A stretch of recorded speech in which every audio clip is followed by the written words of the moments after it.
Vamos a estudiar ahora la reflexión y transmisión de ondas con incidencia normal.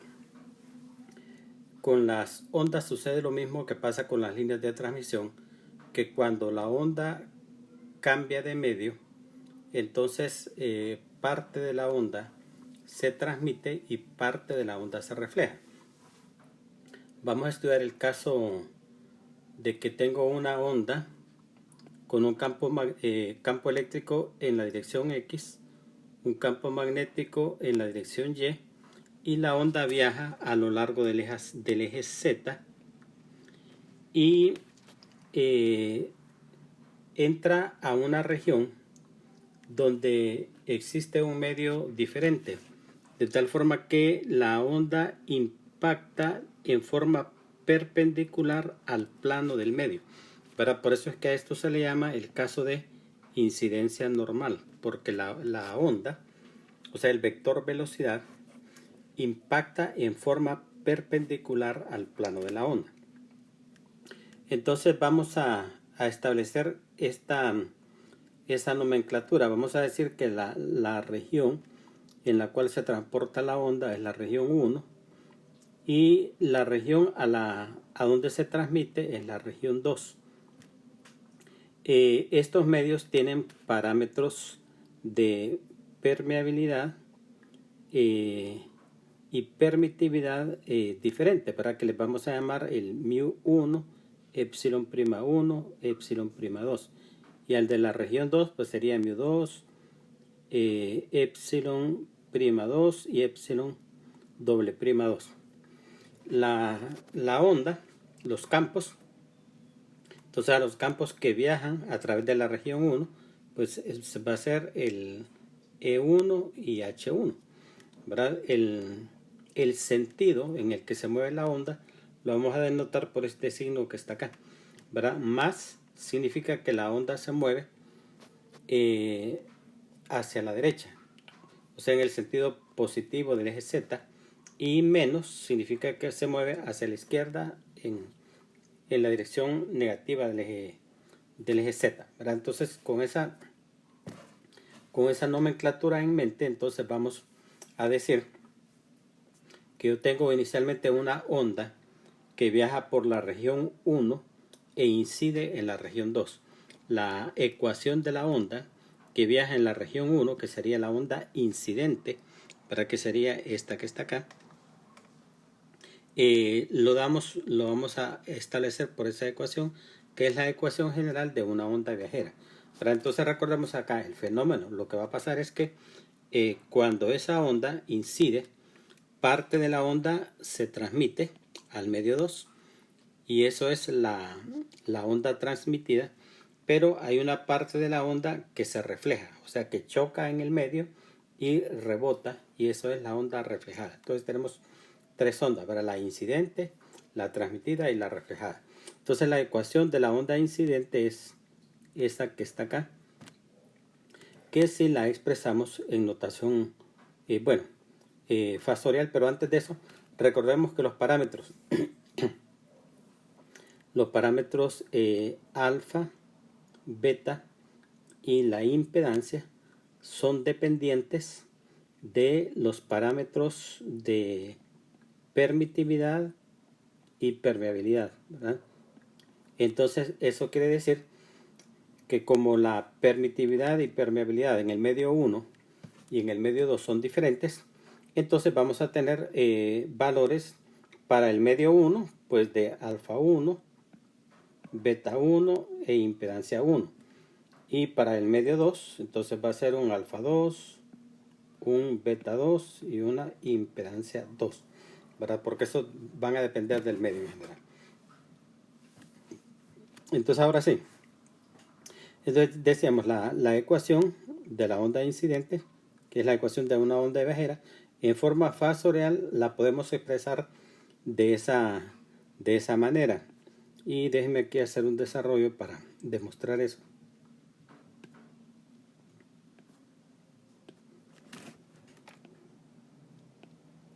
Si yo tengo esa ecuación, entonces sabemos que en forma fasorial yo podría decir que E1,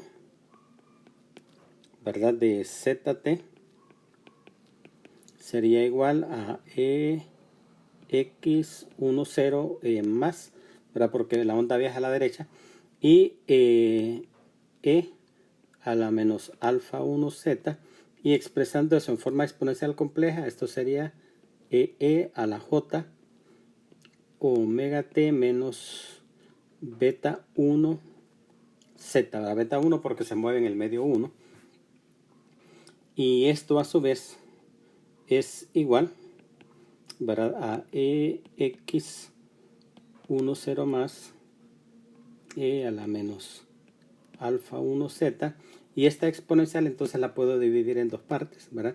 Puedo decir E a la menos J beta 1Z y E a la J omega T, ¿verdad?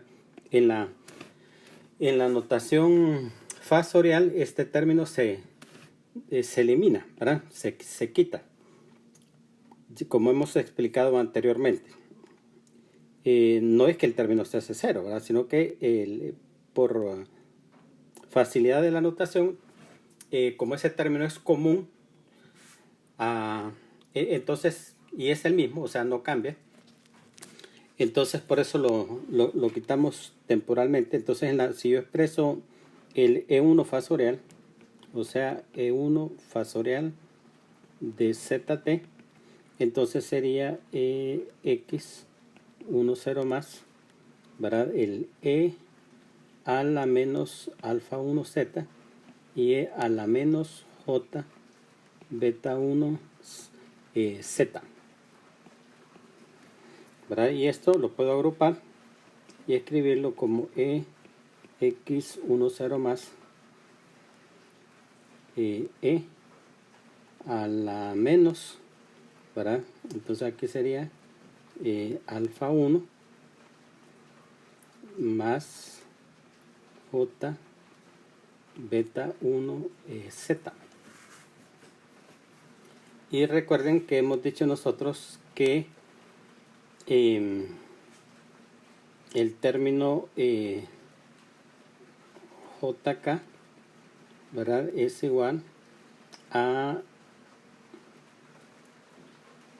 alfa más J beta, ¿verdad? Eso es lo que discutimos en la nomenclatura, ¿verdad?, que definimos JK como que JK es igual a alfa más J beta. Entonces eso quiere decir que en términos de JK esto lo podría expresar como EX10 más E. Entonces lo que hago es que este término alfa más J beta lo sustituyo por JK. Entonces en términos de eso, esto sería, ¿verdad?, menos JK1 Z, ¿verdad? K1 porque recordemos que tenemos dos medios. Entonces en el medio 1 el K va a ser K1 y en el medio 2 el K va a ser K2. Entonces esa ecuación que tengo acá, ¿verdad?, esta que está acá, entonces es la que uso acá, ¿verdad? O sea, la que usamos acá, o sea, en forma fasorial. Por eso decimos que todo eso expresado en forma fasorial es igual a eso, ¿verdad?, que es ese desarrollo que acabamos de hacer acá. Entonces el campo eléctrico incidente del medio 1 expresado en forma fasorial es ese que está acá. El campo magnético, entonces sabemos que el campo magnético es el campo eléctrico entre la impedancia. Entonces lo único que hay que hacer es que esta ecuación la dividimos entre la impedancia, ¿verdad?, la impedancia del medio 1, porque estamos con la onda incidente que ocurre en el medio 1. Ahora la onda transmitida, que es esta que está acá, entonces de forma muy parecida, o sea, se expresa de forma igual, o sea, haciendo el mismo desarrollo vamos a llegar a una ecuación parecida a esta, con la única diferencia que los parámetros cambian, ¿verdad? Es decir, no es K1, sino que es K2, porque la onda transmitida viaja en el medio 2. Y además la amplitud, ¿verdad? La amplitud le llamamos EX20, ¿verdad? El X es porque el campo apunta en la dirección X, porque está en la región 2, el 0 es porque es la magnitud, y el más es porque se mueve hacia la derecha. Entonces esa sería la ecuación de la onda transmitida correspondiente al campo eléctrico. El campo magnético igual. Campo magnético es campo eléctrico entre la impedancia, que en este caso la impedancia sería la impedancia N2 porque es la del medio 2. Y por último la onda reflejada. Entonces es muy similar, ¿verdad? Entonces aquí nuevamente el K es el K del medio 1. Pero la amplitud la expresamos como EX10 menos, ¿verdad? Porque en este caso la onda se mueve en sentido contrario, se mueve hacia la izquierda. Y el campo magnético, pues igual, el campo eléctrico entre la impedancia, que en este caso sería la impedancia del medio 1, porque la onda reflejada está en el medio 1, ¿verdad? Entonces esas son las ecuaciones generales de la onda incidente, la onda transmitida y la onda reflejada. Muy bien, entonces ahora como aquí hay un cambio de medio, es decir, la onda pasa del medio 1 al medio 2, entonces aplicamos las condiciones de frontera, para que en este caso las condiciones de frontera se aplican a la línea que separa ambos medios. Entonces sabemos que para el campo eléctrico las condiciones de frontera dicen que la componente del campo eléctrico paralela a la superficie es igual en el medio 1 y en el medio 2. O sea, en otras palabras, ¿verdad? Esto lo expresamos diciendo que E1 tangencial es igual a E2 tangencial. O sea, ¿a qué se refiere eso? Eso quiere decir que si yo evalúo el campo eléctrico en la frontera por la parte del medio 1, es decir, como que dice, si yo evalúo el campo eléctrico ahí, en la frontera, en el punto de separación de los dos medios, ¿verdad? Pero tomando un punto que está justo en la región 1 y evalúo el campo eléctrico siempre en la frontera, pero tomando un punto que está justo en la región 2, los valores van a ser iguales. Es decir, o en otras palabras, por solo el hecho de cambiar de medio, el valor del campo eléctrico no cambia. O sea, el campo eléctrico se mantiene. Entonces, el campo eléctrico es igual. Pero, en la región 1, el campo eléctrico neto sería la suma del campo eléctrico incidente más el campo eléctrico reflejado. Y en la región 2, el campo eléctrico neto es el campo eléctrico transmitido, ¿verdad? Así que puedo decir entonces que esta condición de frontera, que E1 tangencial es igual a E2 tangencial, equivale a decir que la suma del campo eléctrico incidente más el campo eléctrico reflejado es igual al campo eléctrico transmitido, ¿verdad? Y recordemos acá la figurita que puse al inicio de la clase, que la onda, ¿verdad? Es una onda que tiene esta forma, es decir, tenemos un campo eléctrico en X, un campo magnético en y la onda se transmite a lo largo del eje Z, o sea, algo así. Son esos tres vectores, ¿verdad? Los que tenemos acá. Entonces, ese es, voy a colocar acá, este es el campo eléctrico, este es el campo magnético y esa es la velocidad. Entonces, observamos nosotros que el campo eléctrico es paralelo a la superficie de separación entre los dos medios, ¿verdad? Entonces, por eso es que estamos utilizando las condiciones de frontera que corresponden a la componente tangencial del campo eléctrico, ¿verdad? Porque efectivamente es paralelo. entonces por tanto esta condición se debe de cumplir. Ok, entonces esa condición es la misma condición que tenemos acá, y por acá he colocado un resumen de las ecuaciones anteriores, de todas estas ecuaciones que hemos sacado por acá, las he colocado todas acá. Verán, las ecuaciones del campo de los campos incidentes son estas, la del campo eléctrico, la del campo magnético, la de la onda reflejada son estas dos, y la onda transmitida son esas dos, ¿verdad? Y algo importante, recordemos que la frontera, por las convenciones que utilizamos, la frontera está en z igual 0. O sea, esto que está acá se cumple solamente en la frontera de separación entre los dos medios, ¿verdad? Y la frontera de separación entre los dos medios es toda esta línea que está acá, ¿verdad? En realidad es un plano, ¿verdad? En 3 dimensiones, en realidad esto sería un plano, que es el plano de separación entre los dos medios, pero ese plano está en el punto z igual a 0. Entonces cuando decimos que el campo eléctrico incidente, entonces el campo eléctrico incidente es este, que está acá. Pero tenemos que evaluarlo en z igual a 0. Entonces si yo evalúo eso en z igual a 0, entonces esta exponencial se hace 1, porque me quedaría e a la 0, ¿verdad? Entonces me quedaría solamente este valor que está acá, ¿de acuerdo? Cuando el reflejado, entonces igual el reflejado es este, que está acá, pero evaluado en z igual 0, esto se hace 1, y entonces me va a quedar solamente esto que está acá, ¿verdad? Y el transmitido que está acá, entonces es igual.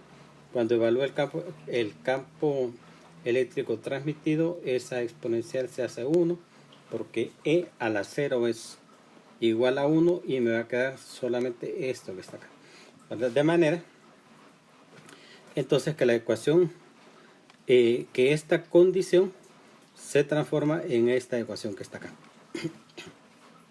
y a eso le llamamos la ecuación número 1. Esa es la ecuación número 1.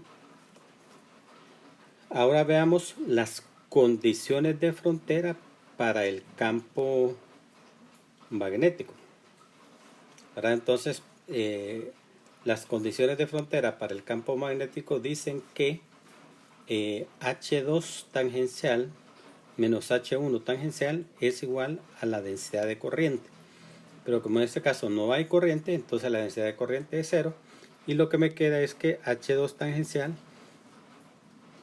es igual a H1 tangencial, y eso se traduciría entonces básicamente que la componente el campo magnético en la región 1 es igual al campo magnético en la región 2, ¿verdad? Y en la región 1, entonces igual tengo campo magnético incidente, campo magnético reflejado. Entonces el campo neto es la suma de los dos, que sería esto. Campo incidente más campo reflejado tiene que ser igual al campo magnético transmitido, ¿verdad? Que sería esta ecuación de acá. Y si hacemos lo mismo, si tomo ahora las ecuaciones del campo magnético, digamos, del campo magnético incidente, entonces sería esta que está acá. Pero igual, si evalúo esta exponencial en 0, entonces eso se hace 0 y me queda solamente esto que está acá, que es eso que yo tengo ahí, ¿verdad? El reflejado, entonces igual, el reflejado este sería ese, que aquí se hace 1. Entonces me queda solamente este, que es lo que tengo acá.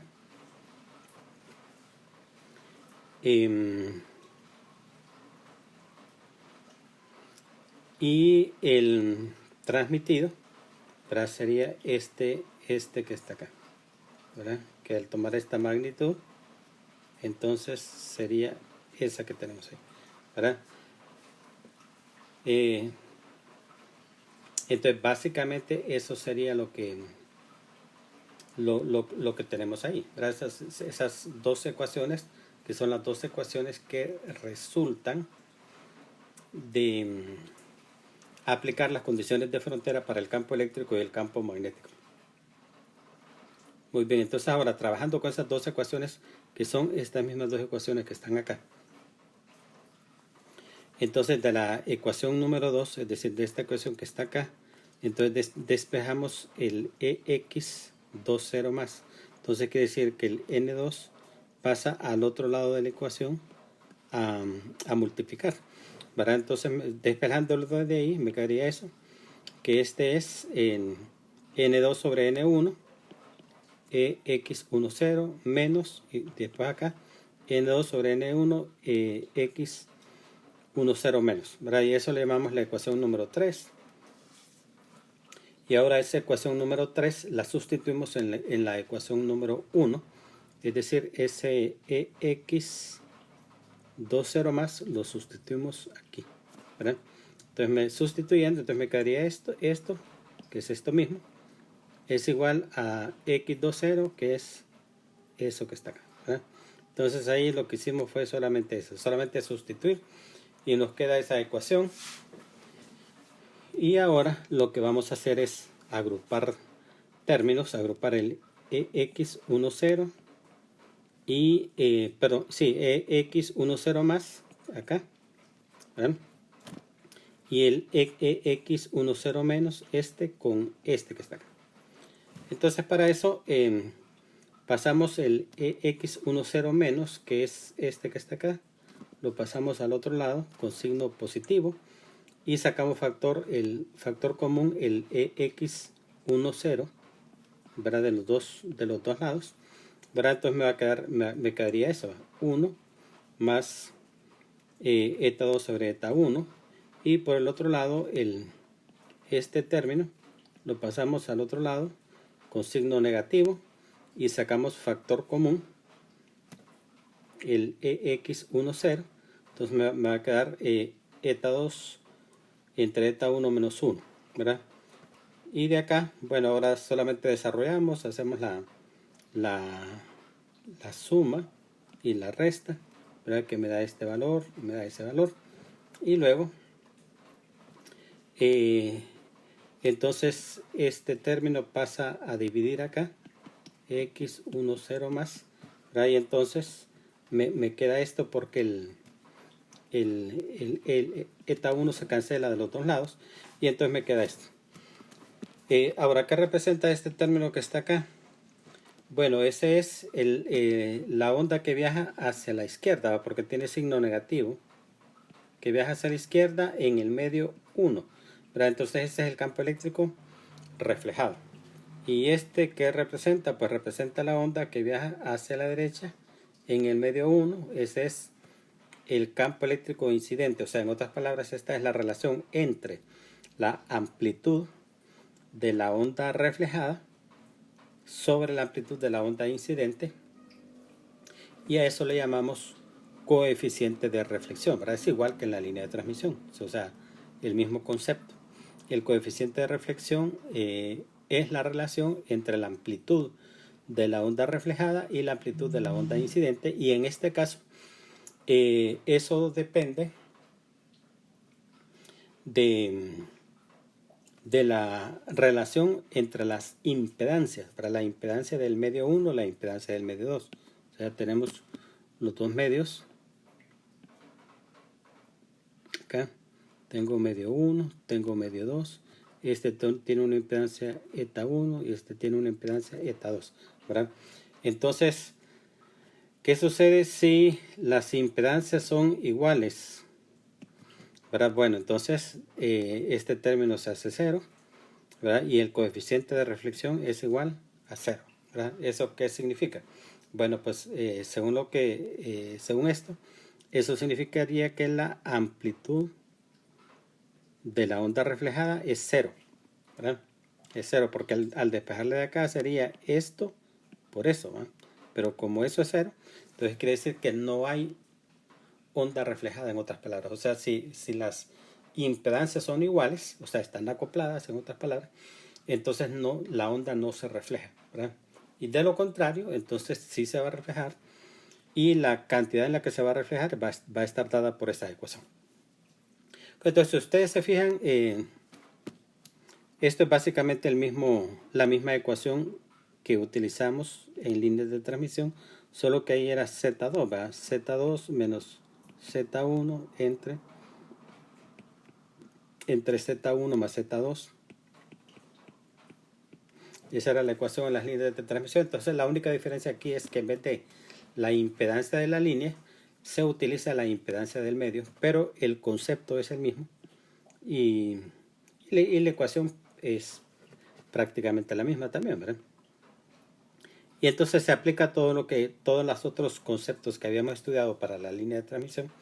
Entonces son básicamente los mismos, ¿verdad? Y aquí tengo el resumen, ¿verdad? Esto es el coeficiente de transmisión, coeficiente de reflexión. El coeficiente de transmisión es el coeficiente de reflexión más 1 y obviamente como los etas, ¿verdad?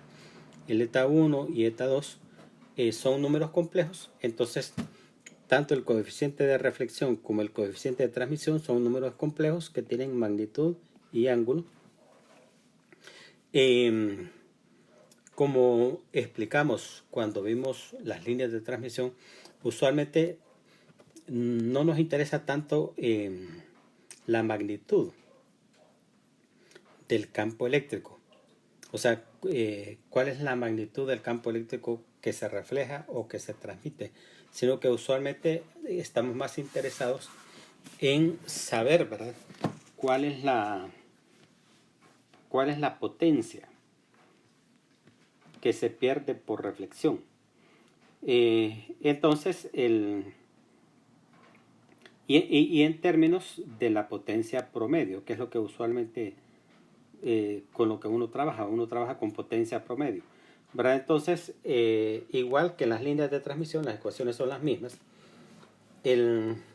La potencia promedio reflejada es la magnitud del coeficiente de reflexión al cuadrado por la potencia promedio incidente, ¿verdad? Y la potencia promedio transmitida, que sería el S2, S2 es el valor promedio del vector de Poynting en el medio 2 y ese se calcula de esta forma, ¿verdad? Estas ecuaciones tienen la misma forma de las ecuaciones que una línea de transmisión. ¿De acuerdo? Muy bien. Entonces, nos quedamos hasta acá.